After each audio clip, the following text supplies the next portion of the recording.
More about my sometimes pessimistic worldview than reality itself. So keep that in mind. That's good work. That should be your title. Yeah, working hard. Poland. Okay. You can have it all, but you can't have it all at once. She is my lit teacher, a formative feminist influence, and her words ring with the wisdom of 35 years of teaching teenage kids hungry for and scared to death of their huge futures. You can have it all. The doors are there, she's telling me. Every door I want to enter, every achievement and position, power and prestige, if only I dare open them. But you can't have it all at once. The catch. Here are all the doors, a line of doors extending miles. They're paint blue and brown and glossy, and if I open one door, hear the creak of its protesting hinges, a deadbolt down the line slides shut. The more knockers I lift, the more boards get nailed against the jambs of all the other doors. I am a somewhat unstable teenage girl who likes poetry, and like most unstable girls with loves of poetry, I like Sylvia Plath. I read The Bell Jar in 10th grade and thought she'd written it for me. The older I get, the more solipsistic I become in that regard. She writes of a towering fig tree, branches heavy with fruit. Each fig symbolizes some fantastic future ahead. One is a happy family, another the life of a famous poet, another a position as a brilliant professor, an editor, foreign lovers with foreign names travel.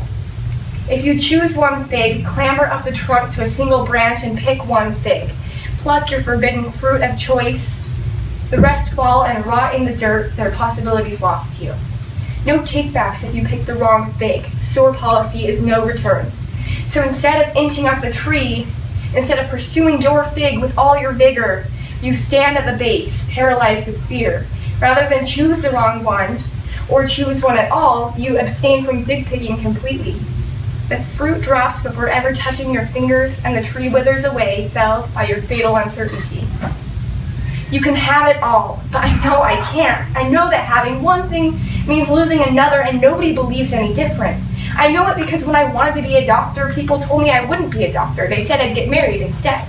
I know it because when I told my dad I wanted to be a journalist, he said I couldn't do what I love and not starve to death. How can you choose when every choice is equally attractive and repulsive to you? I want baby blankets and sticky fingers, and I want lullabies and forced piano lessons. I want the joy I can have when I make something out of my own body and blood. And I want pantsuits, and I want a professional position, and I want glossy photos and block typeface. I want red pens and people that answer to me. And I want conflict and war. I want tears and shrapnel. I want to talk to refugees in dirty desert camps, and I want to cover rebel soldiers in clandestine locations. I want to be captured and held for a ransom no one will pay for a lowly war correspondent.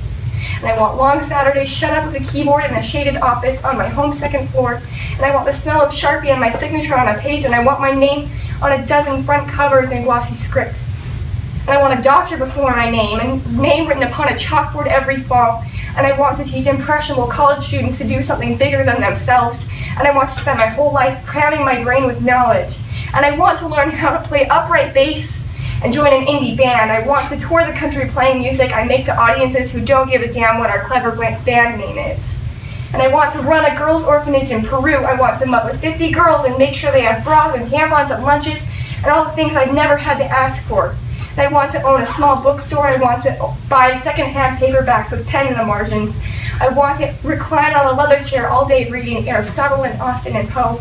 And I want to live in Buenos Aires. I want to live in Spain. I want to live by dirty canals and hear song in 100 languages. I want to live in a jungle or savannah. I want to live somewhere where for the first time in my life I can get a tan. I want to climb to the top of the world and see what I can see from up there.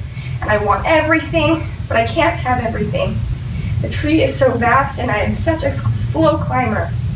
I can't have it all, and I definitely can't have it all at once.